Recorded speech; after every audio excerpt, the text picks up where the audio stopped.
Now, this filing was submitted in both cases, substantively the same thing. You see, it's the Jeffrey Epstein and the Ghislaine Maxwell case. This is the government's response to the court's orders, where the judges came back down, and we did a prior video on this where the judges just said, fill this out, essentially. Give us more details on this because it's pretty bare bones. So this is coming in from Jay Clayton, right? So he works under, it's Pamela as the AG, Todd Blanche, the deputy AG. Todd Blanche is the guy who went and met with Ghislaine in the prison. And so under him is Jay Clayton. Jay Clayton's going to be the author of this, and a little bit more about Jay Clayton, which is interesting, is that Trump has nominated this guy a couple times to a couple different things. So he's been around a while, but he's also a Bill Barr protege, which is curious. On January 4th, President-elect Trump announced this guy, this U.S. Attorney Clayton, to be the SEC chairman. And he was nominated on Inauguration Day. And then the Senate voted him in, and he was sworn in and became the chairman.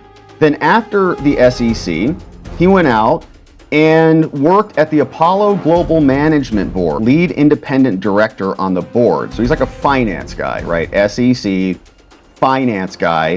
Then he rejoined Sullivan and Cromwell, became a senior policy advisor, independent board of directors, and all of these things. This dude is super accomplished. He's done a bunch. He's consulting. He's getting $500,000 a year for some sort of consulting fee, and has been the chairman of the SEC, all these things. Like, what is he doing as a U.S. attorney prosecutor for the Southern District of New York?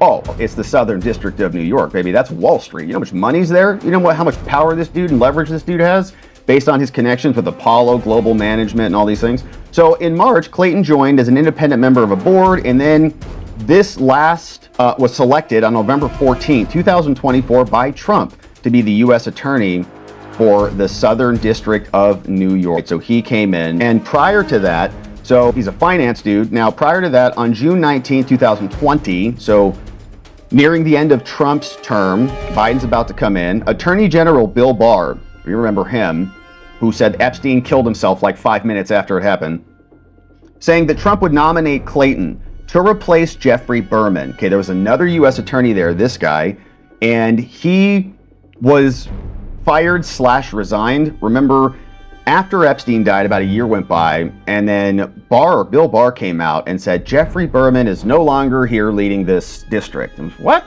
And he wrote another response. He said, yes, I am. You can't fire me. And then Trump ultimately had to come in and settle the squabble, and he did. He came back and then ultimately fired Berman.